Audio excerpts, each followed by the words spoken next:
afternoon. It's the Pit Stop. Of course, we're the Look Ahead show here where we look ahead to this weekend's racing. Of course, if you missed it earlier in the week, well, we do the Look Back show here earlier in the week where we look back at the racing the previous weekend.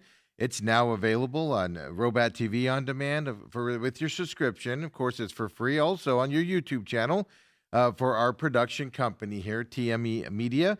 If you just search the Pit Stop, it comes right up for you there. Pit Stop Stephen McCollum, it pops right up for you. Or, of course, free podcast systems as well. Just on your Apple, Google, Spotify, pops up there. Under the Pit Stop with Stephen McCollum, and that'll show up for you as well if you want to go back to what we talked about after the Atlanta race last week. And now, of course, this weekend, kind of split racing. IndyCar gets underway this weekend. We're 1 week away from IndyCar coming here to Phoenix with the NASCAR series as well. But this weekend, they're over in Florida. IndyCar gets underway, and they're joined by the NASCAR Truck Series this weekend there in St. Petersburg, or St. Pete, as they like to call it, over there in Florida. So big racing weekend coming up. Welcome to the Pit Stop.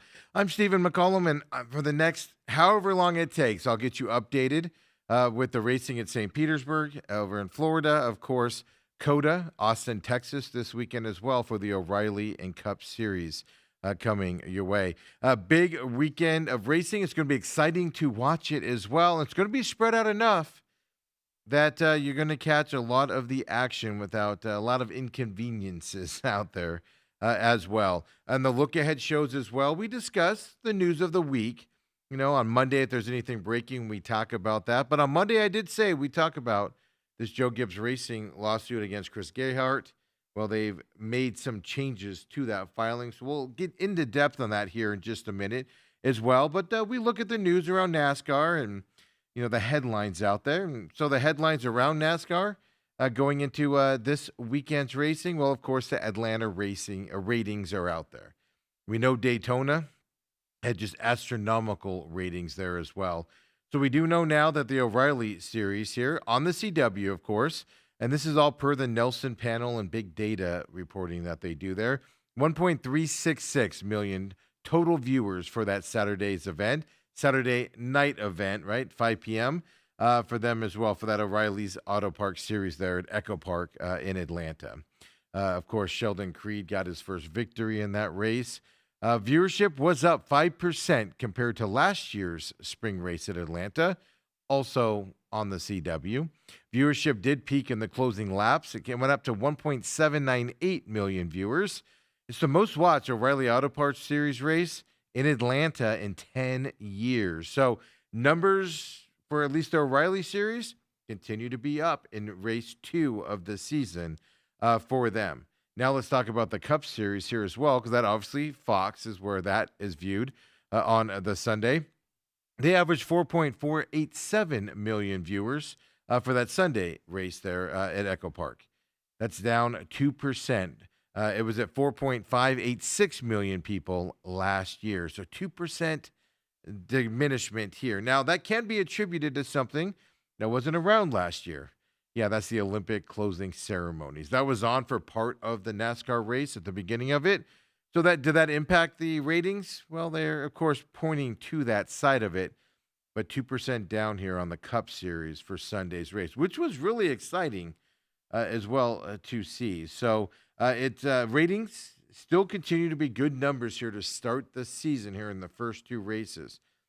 Does Circuit of the Americas this weekend kind of change that? It should go to a less competitive racing format here for these NASCAR guys between the O'Reilly series and the Cup Series. Even then on the Truck Series, they're going to a street race for the first time down there in Florida. Does that intrigue a little bit on the Truck Series, get more people to watch as well? So, and then of course you're going to have IndyCar going up against NASCAR Cup Series as well on Sunday coming up here. So do we going to see some give here on the ratings coming up? It's something to pay attention to going into this weekend. Then, of course, next weekend, IndyCar and O'Reilly and Cup Series here in Phoenix. It's going to be fascinating to watch how these groups and comparisons do go together. A lot of IndyCar and NASCAR fans do not cross over, believe it or not. You might have it cross over. I watch them both. but a lot of people do not cross over between the two. It is a fascinating body. And then you get into F1, and it's a whole different type of environment there for that fan base as well. Other news around NASCAR this week, All Star race is getting some changes as well. NASCAR and Speedway Motorsports both announced yesterday the details for the 2026 NASCAR All Star race. That's coming up May 17th, so we're still a couple months away from it as well. But it's the first time that this event will be held at Dover Motor Speedway. You know, the Monster Mile. They're moving it over to there as the track that it has been being raced at. Well, it's turned into a points race here for NASCAR as well, North Wilkesboro. So it's a 1 mile concrete oval. You guys know about the Monster Mile there, but it's going to provide a lot of new backdrops, a new dramatic backdrop, dramatic racing as well for that 1 mile concrete track where they just stay at the bottom, folks, and jam on those brakes into those corners. And it's a non-points event, but the race is on for the $1 million here in terms of winnings if you win that race. According to NASCAR, for the first time in the 42-year history of the All-Star race, well, that $1 million prize will take place in the northeast part of the country. So a new region of race fans will get that All-Star race. Generally, it's been Charlotte, North Wilkesboro, that North Carolina area out there. The season's revamped format is coming up here. There's going to be a 3-segment, 350-lap event. It's going to place every driver on the track to start the race. It's going to reward race winners, past champions, performances across the first 2 segments. You're going to get rewarded throughout the race on that side. They say there will be no All-Star Open this year, leading into the All-Star race as well. So those are the big changes coming up, and we'll get more details as we get closer to May 17th. But returning elements, it shouldn't shock you here, right? In terms of how do you get into this race, there will be an all-star fan vote like normal. There will be the Mechanics Wear Pit Crew Challenge, just like usual. During qualifying, they'll do a 1-lap qualifying lap, boom, in, pit stop, out. Fastest pit stop timing, of course, wins that challenge out there. Those elements are still involved here coming up in the All-Star race. And I take the All-Star race kind of like a vacation weekend around NASCAR, to be honest with you. I pay attention to it. I just don't delve deep into it and things. Being a non-points race out there, it's kind of like at the beginning of the year where they're Bowman Gray for the Clash. All right, I pay attention to it. I watch it.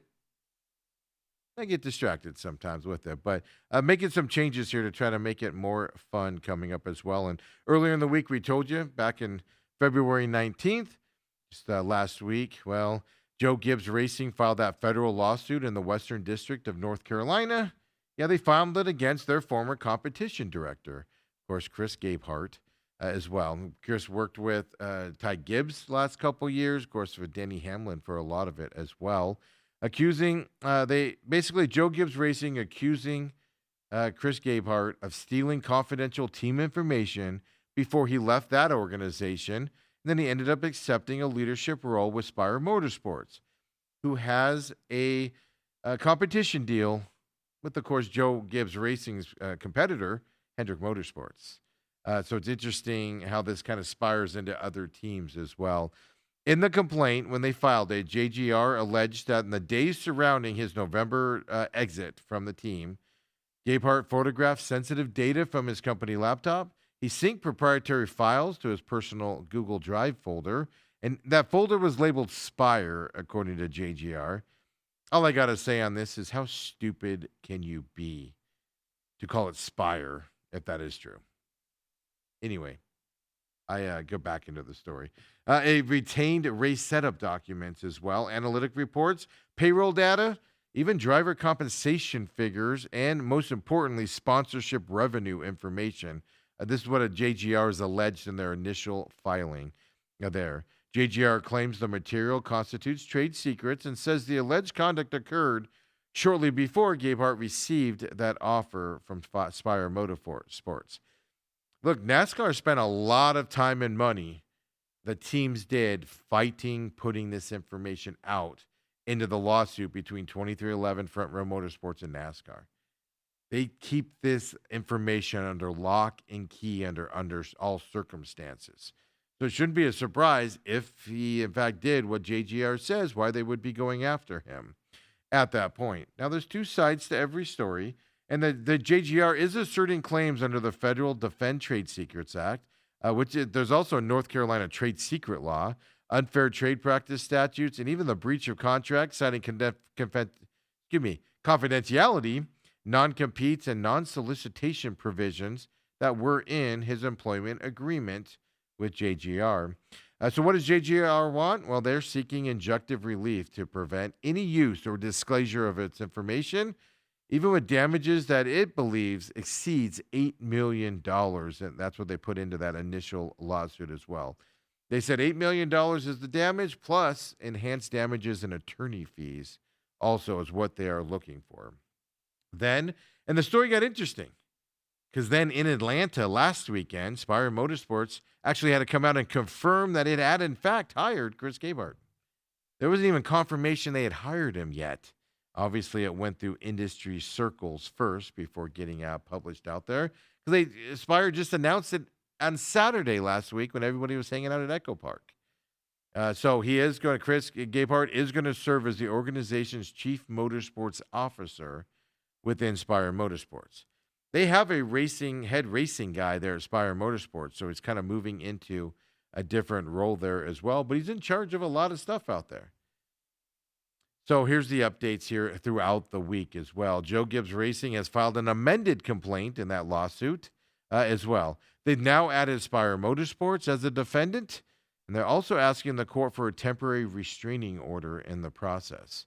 So in this updated filing, JGR alleged that Gabehart copied and retained extensive confidential competition and financial data. They get a little bit more detailed here. They say now with this updated filing includes race setup files, simulation reports, payroll details, sponsor revenue information, and internal analytics as well. They get a little bit more detailed with this updated filing, and they say he did all this shortly before leaving the JGR organization. Of course, did all that before he went to Spire. I got news for you, folks. He knew he was ending up at Spire when he left JGR, right? You don't make that move unless you know where you're going.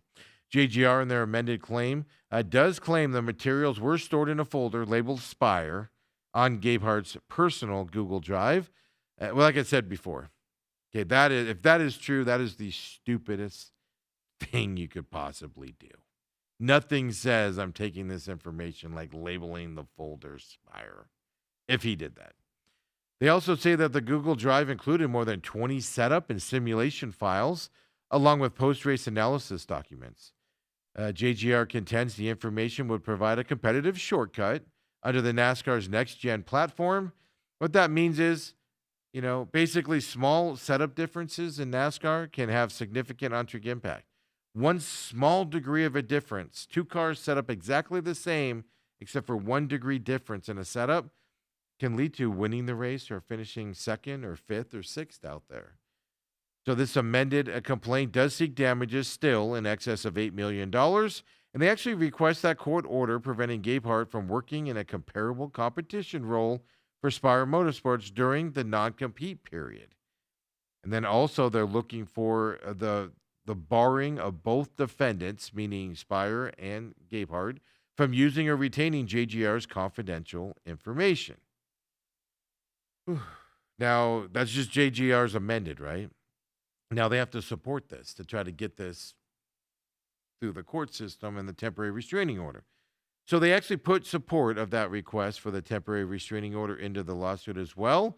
They submitted sworn declarations from competition director Walter Brown, even CEO of JGR, Tim Carmichael. They stated that a review of Gabehart's company-issued laptop, and then they followed by analysis from a third-party computer forensics firm. They say that identified JGR documents allegedly saved to his personal cell phone and that Google Drive account. So they put sworn statements in there, meaning you're in perjury if they didn't do it and you're putting that information out there. So, of course, you go through all of that here as well. And now there's a newer update as of this morning where Chris Gabehart has formally opposed Joe Gibbs Racing's request for that temporary restraining order and the injunction that they're looking for. So he's for himself a sworn declaration disputing the allegations of trade secret misappropriations. In Chris Gabehart's filing, he acknowledges that he photographed certain JGR documents in November. Why, if you're leaving the organization, is my question, right?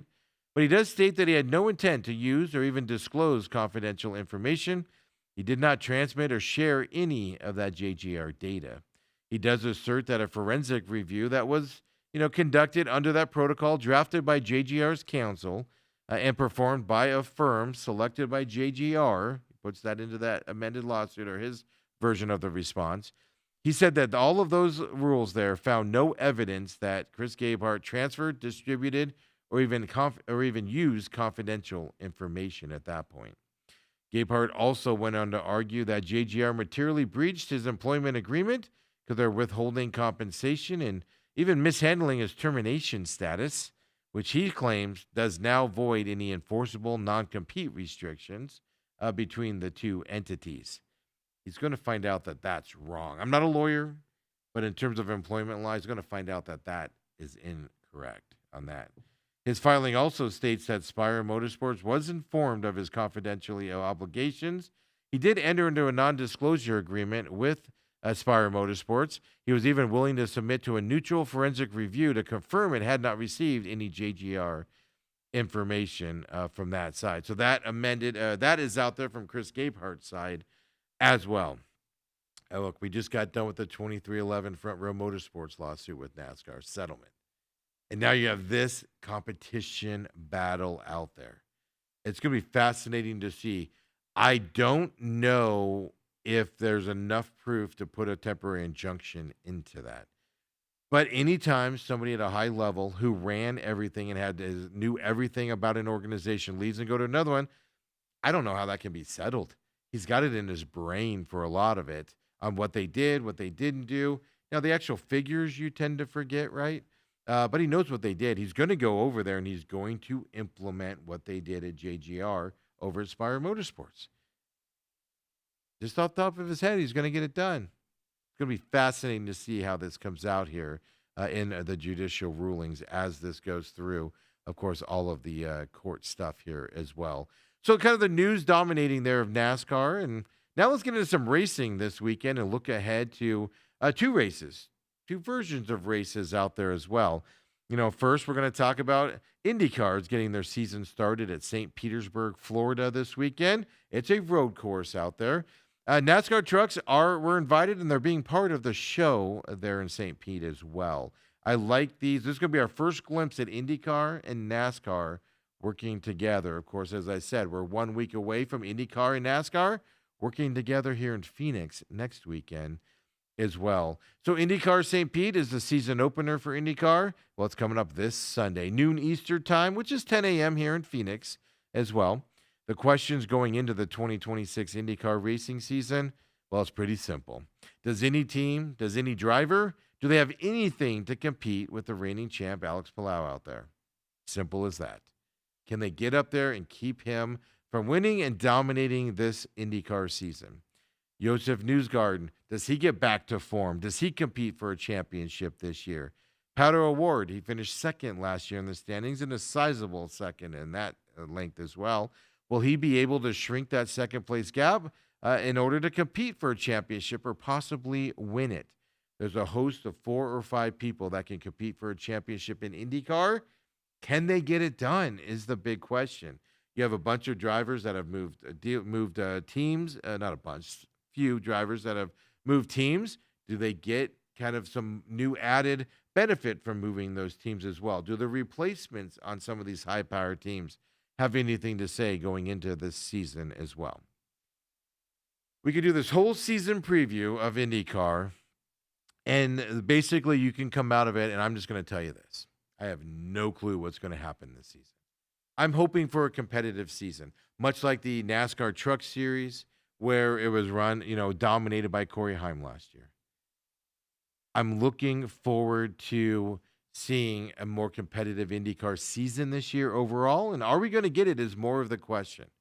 They, of course, have revamped the schedule this year. We'll talk about the first few races where they're bunching races together more often. There's not a 3-week layoff here at the beginning of the season where you race once, 3 weeks off, race again. So there's some changes here that we're going to see some definite movement here early in the season as well. But how I'm handling the IndyCar season, well, I'm going into the season opener at St. Pete with an open mind. I'm going to pay attention. I'm going to watch. Now, one race doesn't make a season. If a guy has a terrible weekend, doesn't mean you write him off to be there at the championship at the end. But I'm going to pay attention who has good showings this weekend, which teams work well together going into this weekend.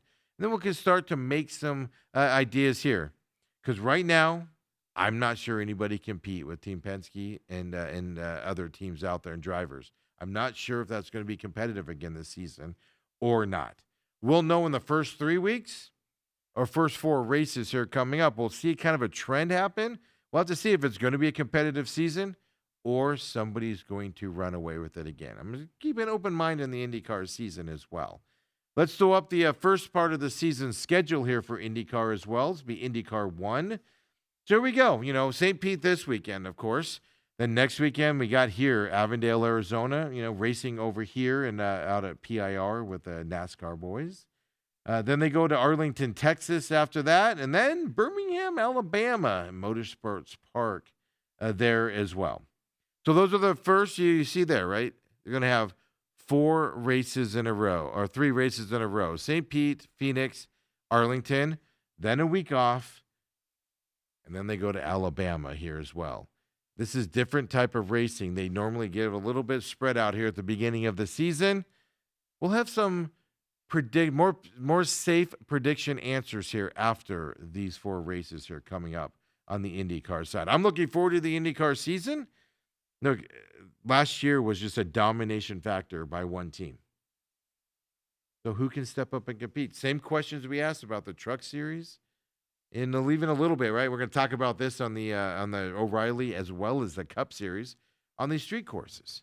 Is there people that can compete with the guys that dominate at these races? That's the overlying question going into the IndyCar season. As I told you, IndyCar is getting underway at St. Pete. Well, so is the NASCAR Truck Series. Their 3rd race of the year is going to be in contention on the weekend here with the NASCAR people. Now, this is going to be fascinating if you're there, because Indy cars go really, really fast, even on street courses. Truck cars, not as fast. And on top of it, there's some other variables of this truck race at St. Pete that's going to make for an interesting truck race weekend as well. Of course, the truck race is Saturday morning for you guys there, 12 p.m. Eastern time, which, of course, 10 a.m. here in Phoenix, where we record the show at. As well. It is going to be on Big Boy Fox this weekend in conjunction with the IndyCar races as well. They are going to have some practice and some qualifying. Those are happening on Friday this week. Practice is at 2 p.m. Phoenix time, 4 p.m. Eastern on Friday. Qualifying, well, also on Friday, 5:05 p.m. Eastern, 3:05 p.m. here in Phoenix as well. Let's just quickly remind you of the truck standings after the 2 races to start the season. Truck 1 here. There you go. Chandler Smith winning or being in first place here in the playoff point standings after 2 races.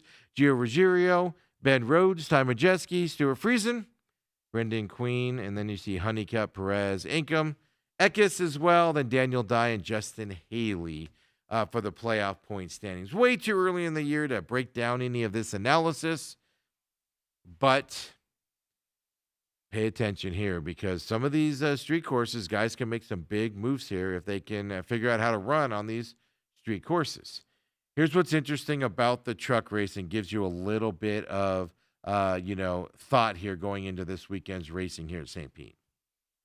This is history for the truck race this weekend.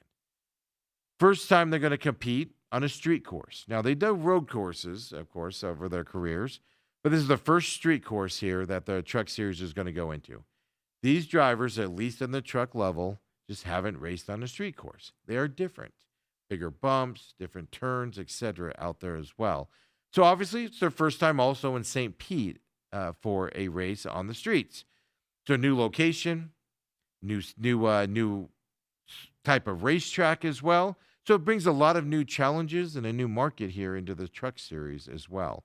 It's going to be an 80-lap race coming up on Saturday, and it marks the first time the Truck Series has ever raced, as I said, on the street circuit. who's going to win this thing? Who can even run on a street circuit? Do they know how to run side by side and things to that effect? Practice is going to be an interesting thing to watch. And then, of course, qualifying coming up here on Friday as well. Drivers are saying they're excited. I've seen a bunch of interviews with them this week. They are saying they're excited as well, but a lot of them are saying they have no idea what to expect. And I'm with them. I have no clue what to expect this weekend from the Truck Series. Could this just be a spread out mess going into it where guys are just grouped apart? Nobody can race? Is this just going to be a wreck fest because guys aren't going to realize going into turns they can't be on the outside, they can't be on the inside? This is going to be fun to watch and just see what the debut and what the other side of it comes out of with this inexperience here on these street courses coming into play in the Truck Series. The other thing that's throwing some good wrinkles that you probably should pay attention to if you're a racing fan, former Indianapolis 500 winner, multi-car IndyCar Series champion, Dario Franchitti will make his first start in the Truck Series this weekend as well. He's going to be in the number 1 car, the Tricorn Garage Toyota. He won the St. Pete, of course, with the IndyCar race back in 2011 for him. Some driving, if you're an IndyCar racer and you've won races there in IndyCar, you're a wheel man. He's going to get into this thing and kind of get out there in front. And we'll have to see if he can handle those trucks out there on that race. He's not the only big name guy and former Indianapolis 500 racer as well. Well, that's right, because the former Indianapolis 500 pole sitter, James Hinchcliffe, he's going to drive the number 77 Spire Motorsports Chevrolet in this race as well. Then you got Adam Andretti, of course, who is the brother of John Andretti, of course, late NASCAR star out there. He's nephew of Mario Andretti, for those of you in the Indy circuit. Well, he's going to be competing in the number 5 Tricorn Garage Toyota. He actually made his NASCAR debut last weekend in Atlanta. Went all right for him. But now we're getting into a street car race as well. So at least the big name is there as well. So who's going to win the truck race at St. Pete? Your guess is as good as mine. You don't know who's going to be able to race on the street level. You don't know who's going to get taken out. You don't know what problems they're going to have out there, never being there. You don't know who has the ability to race on it. You see this on the Cup and OReilly series. A lot of drivers struggle on street courses and road courses. More familiar with the ovals and vice versa. So I'm going to go out on I'm going to call it a limb here and say, because I have no clue who's going to win this. Zero clue. I'm going to go with Ty Majeski this weekend to get the win. I wouldn't be surprised if Ben Rhodes is in the conversation as well to get up to the front of this and win this as well. But I'm going with Ty Majeski to get the win this weekend there in St. Pete for the Truck Series. But a lot of intrigue, a lot of newness here with the Truck Series coming up as well for him. So when we come back here at the pit stop, well, the Look Ahead show, well, we're going to get into COTA as well, Circuit of the Americas. We got some changes to the course this weekend. Of course, OReilly Cup Series racing. Well, we got some dominating drivers racing in these. Do we go with a dominating driver to win one of these or both of these races? Do we think somebody else can step up? Yeah, that's a pretty easy decision here with this road course here in Austin, Texas. Come on back. We'll talk about it. The Look Ahead show for COTA. Here's the pit stop.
We're back here at the pit stop. Of course, look ahead show into this weekend's racing.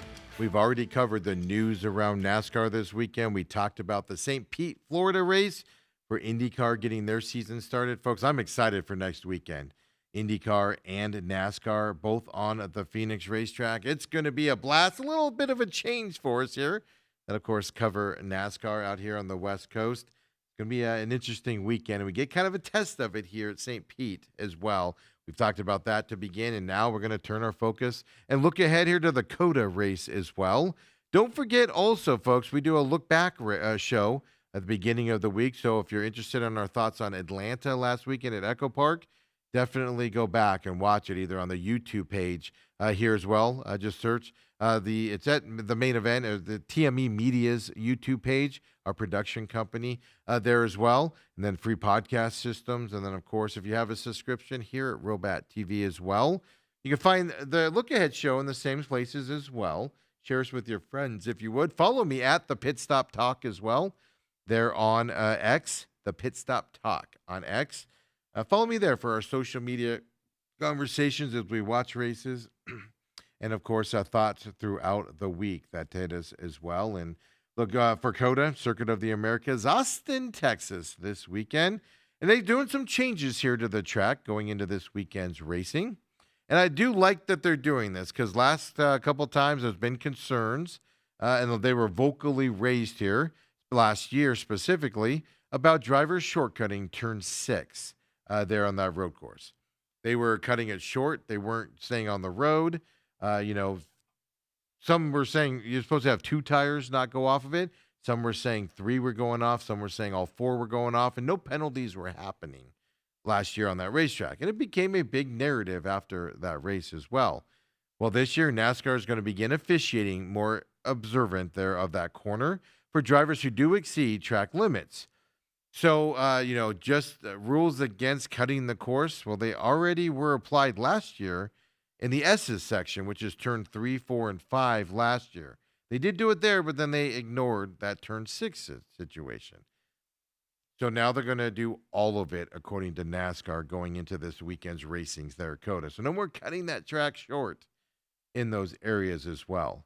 NASCAR's also said they're going to add tire packs, or they have added tire packs in turn 6 and turn 19. Those were successfully used to monitor shortcuts through the S's last season. And that's the thing. That's how they cut down on the cutting of the S's last year.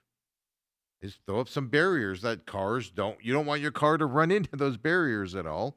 So that's how you do it. So they're adding them into turn 6, turn 19, force these cars to stay in the regulated areas, and no more shortcuts coming up as well. If you don't know, if you're new to NASCAR or if you're an old O'Reilly vet, just a refresher here. Circuit of the Americas track, well, it was built for open car racing. These NASCAR guys go out there and change it. Multi-elevation changes here. You go up, like just the start-finish line, you go way up, and then you come down on the backside, for instance, on that. What they're racing on this weekend, there's a couple different ways you can do this track. Well, they're racing on the 2.4-mile track here this weekend. As I said, multi-elevational, counterclockwise road course here in Austin. There's 20 official turns here on this racetrack. Race length is going to be 95 laps, which equates to, if my math is correctly, 228 miles in this race as well.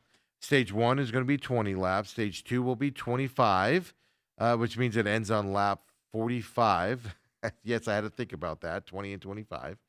Final stage length will be 50 laps as well here, ending, of course, on lap 95, barring overtime or something to that effect. There won't be any overtime coming up this weekend. I don't believe so.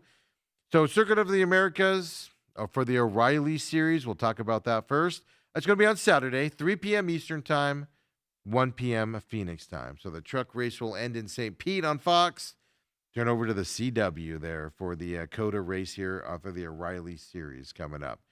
Green flag will technically be like 3:11, 3:15 time frame Eastern time, which, of course, 1:15 or so here in a Phoenix time as well. Practice will be on Friday, February 27th, which is this Friday, 5 to 5:50 p.m. Eastern time, which makes 3 p.m. Phoenix time. Qualifying will also be on Friday right after that for the O'Reilly series. 6:05 to 7 p.m. Eastern Time, which, of course, 4 to 5 p.m. here in Phoenix for those of us watching it in Phoenix. And yes, I see you East Coasters and Midwesterners, and I especially see the one guy that keeps messaging me saying, stop giving us Phoenix time. I give you Eastern time as well. Just breaking it up for you, my man. Not everybody lives out there in the East Coast. Yes. Let's get you reminded of the O'Reilly point standings after their first two races here as well. O'Reilly won if we could. Well, this is the Cup Series one here as well. Maybe I labeled them incorrectly. Kobe, there might be another one in there.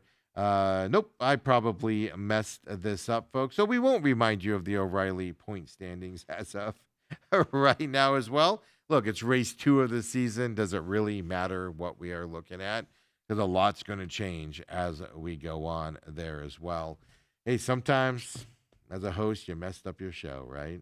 But we'll just move on here as well. And this is our first street race here in the O'Reilly and, of course, the Cup Series going into this weekend. We just got done with 2 drafting tracks out there, Super Speedway drafting track there at Daytona, into the drafting track there of Atlanta as well. Road courses are completely different, and let's face it, last year they were dominated by a couple drivers. Connor Zilic on the O'Reilly Series with SVG, who came down and raced in this series as well, Scott Van Ginsbergen as well. Connor Zilic has moved up to full-time racing in the Cup Series, but he has entered this O'Reilly's race event over the weekend. Why not? He's got a good chance to win it. Shane Van Ginsbergen doing what he always does as a favorite here in these street races. Yeah, he's also entered into this O'Reilly race this weekend as well. Overwhelming expectations for one of these 2 drivers to win going into this weekend. Period. End of story. Overwhelming expectations. They're the best street drivers out there. I have stats coming up when we talk the Cup size on SVG here and what he's done on these street races here since joining the NASCAR circuit as well. So here at the program, like last week in the Truck Series in Atlanta, we didn't pick, of course, Kurt Busch in the Truck Series. We told you he was probably going to win, but we took a shot on somebody else type of a thing. We don't normally want to pick the overwhelming favorite drivers to win because we just expect them to win. But can Connor Zilic beat that old veteran there, SVG, from the Supercar Series to win in Austin? This is what the battle comes down to here as well. So we are going to pick one of these overwhelming favorite drivers this weekend because can Connor Zilic, the young kid up in the Cup Series this year, can he go and beat SVG in the O'Reilly Series here on the street course? And we're going to say, yes, he's going to, folks. Yes, we're going to pick Connor Zilic this weekend to beat Van Ginsbergen this weekend and the rest of those O'Reilly Series drivers this weekend. Connor Zilic is going to get the win over SVG in the O'Reilly Series coming up at this point. Look at us sticking our necks out there. It's very easy to just go SVG all weekend. No, we're not going to do that here. Hey, let's talk about the Cup Series at the same course, of course, the 2.4-mile course here this weekend with 20 turns. Let's get you there, too. You've already saw it. Let's get those playoff points for the Cup up here as well. After 2 races, Tyler Reddick obviously coming into this race in Austin with a 2-race winning lead. He leads the point totals here. Bubba Wallace, Chase Elliott, who used to be a really dominant street course or road course racer. Then the next gen cars came up. We'll talk about that here in just a minute. Carson Ostervoor is in this list. So you see the point standing after race 2. Shane Van Ginsbergen, 16th spot right now outside or inside the race here. This is where, and AJ Allmendinger is a really good street racer as well. Can he get up here and win this race? He's outside looking in. These are where guys are going to have to qualify for the playoffs that aren't as good at ovals. SVG finished 6th in Atlanta last week. But if he's going to qualify for the playoffs at the end of this year, these are the tracks he needs to win to get into contention and get in that top 16 in the Cup Series to qualify for the playoffs. Same thing with Connor Zilic, I do believe as well. He needs to capitalize on the points on these street races, on these road courses, to get into the playoffs at the end of the year. AJ Allmendinger, I'm going to put in that category as well, to be honest with you out there. So now that we got just a refresher there after 2 races, Tyler Reddick is coming into this Austin race with a 2-race winning streak. It's also the first 2 races of the season win streak as well. 5, as we told you earlier this week after Atlanta, 5 previous winners have won the first 2 races around NASCAR. None of them have won race 3. Some have come close. Some actually, one of them was in the lead years ago, was in the lead on the final lap and lost the race at that point. So some have come close, but nobody's been able to do it. But then, of course, for Tyler Reddick, you have road course legends is what I'm going to call them. Connor Zilisch and SVG, Van Gisbergen, racing this weekend in the Cup Series. And they're already going to be on the course, of course, for the Xfinity OReilly Series as well. So they're going to have some street time here to get into this as well. So Tyler Reddick is there. Now, here's the question, right? How dominant is Shane Van Gisbergen been? Did I call him Scott earlier? I might have. Shane Van Gisbergen. How dominant is he in these road courses? Just last year, the 2025 season, he became the first driver in NASCAR history to win at 5 different road courses in a single season. If you remember, he won that Mexico race, which they're not racing in this year. They're not doing the Chicago street race this year either, but he won that one. Sonoma, Watkins Glen, and the Charlotte Roval are the ones that he ran and won. First time to do it. He qualified him for the playoffs last year as well. That's the point here between him, Zilisch, AJ Allmendinger. You dominate the road courses throughout the season, you'll qualify for the playoffs as well going into it, or at least be in contention for the playoffs later on, even if you're not a great oval racer as of yet. Van Gisbergen's total of 6 road course cup wins. By the way, tied with Kyle Larson for the second most among active drivers. And he's only been in this sport, on this side of the sport, and the NASCAR side, for just a couple years now as well. So who can compete with SVG and Connor Zilisch here, who dominate the street courses here? We talked about the O'Reilly series. Nobody's going to compete with them. I don't think anybody's going to be able to win that. That race is being won by Connor or it's being run by SVG. And I just happened to pick Connor Zilisch in that race. Well, Cup, maybe you have some other guys that can do it. Chase Elliott, as I told you earlier, used to dominate road courses. Well, then the next-gen cars came out, and he's not as good on them at that point. Chase Elliott has the 3rd most road course wins all time. He has 7 victories. And by the way, that's the most among active drivers. The 3rd most road course wins all time. And he just hasn't been able to do it as much after the next gen came out. He's also, now it doesn't matter because you're racing one racetrack this weekend, but he won a lot of road courses. 5 different NASCAR road courses tracks that he's won at as well over time, kind of like SVG is dominating on that side as well. Kyle Larson, well, during the 2021 season, he became the first driver in NASCAR Cup Series history to win at 3 road courses in a single season. Sonoma, Watkins Glen, and Charlotte Roval as well. Now, that's 2021, or years past that as well. But Larson does have 6 total road course cup wins, which is tied for SCG, as I told you, for 2nd most among active drivers. Elliott's the one. Can they find some sort of magic here this year in 2026 on the road courses to compete and win and get back on those road courses? I'm talking specifically about teammates Chase Elliott and Kyle Larson. I don't think so. Maybe we'll be surprised. Another guy that's got a really good chance, Tyler Reddick. He has a better chance than you think he does. Even though he's coming in with 2 wins, you automatically go, he can't win 3 in a row. Nobody's ever done that. But he's got a chance, folks. This track here, the COTA track, is Reddick's best in terms of average finishes. It's an average finish of 4.6. It's his best track that he races on. That average finish number of 4.6, well, it's the 4th among active Cup drivers as well. His average finish is better than everybody else that's racing this weekend, and it's his best racetrack. Only once in 5 starts at COTA has Reddick started or finished outside the top 5. That happened back in 2021. That was his 9th. He finished 9th then, but that was his first time ever racing at COTA as well back in 2021. After that, top 5 finishes for him at that point. Reddick has 2 poles to his name here at COTA as well, 2021 and 2025. He did win this race in 2023 as well, going into it from that perspective. Can Tyler Reddick get his 3rd win to start this season? Last year, Christopher Bell won 3 in a row, but it was after Daytona. He won Atlanta, Phoenix, Las Vegas, I believe it was, right afterwards. If I remember the way he won Atlanta, COTA, Phoenix for his 3rd win. Christopher Bell did. This would be spectacular if Tyler Reddick and the 2311 team can get him another win, 3 in a row to start this season. It'll be absolutely fantastic if that happens. Folks, there's one issue here that I can't deal with. Now, he's got a lot of momentum coming into it. I think a lot of the talk that I've seen with Tyler Reddick is just simply, can you win your 3rd one this week?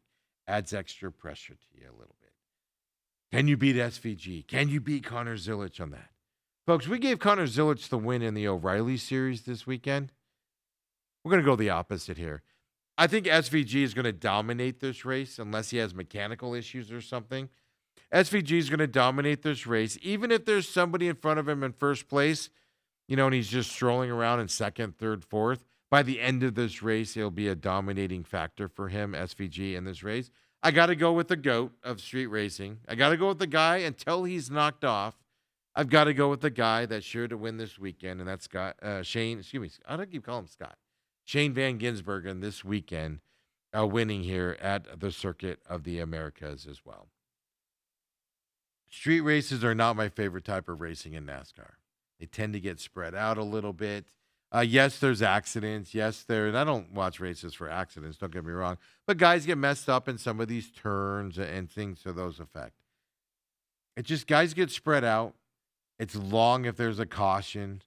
Caution happens. You got to go 2.4 miles before you can get back to green, to lower speed and things to that effect. Street racing is not my favorite thing, but there's enough intrigue going into this COTA race this weekend that I'm intrigued by it. Same thing with St. Petersburg this weekend. IndyCar, I'll watch on a street race all day long. More so than an oval, by the way. My biggest fear next weekend with IndyCar is they're going to come to Phoenix like last time they were here, and half the field's going to wreck in lap 2 or 3, and then it's just a bunch of guys going around at high speeds. A glorified qualifying session or practice session. That's my biggest fear on that. But I'll watch a street race in IndyCar all day long. But there's enough intrigue with the Truck Series for the first time ever on a street course. There's enough intrigue ever here with Tyler Reddick winning the first 2 races. Can he get it done here at COTA as well? Even then, can SVG or Connor Zilic, can they keep the strength of running on a road course up? Are they going to falter a little bit coming into it? SVG's been working really hard on ovals. Finished 6th at Atlanta, his best finish ever. He's obviously, at least so far this year, shown he's improved his oval racing. Does that affect his street racing? There's enough intrigue this weekend.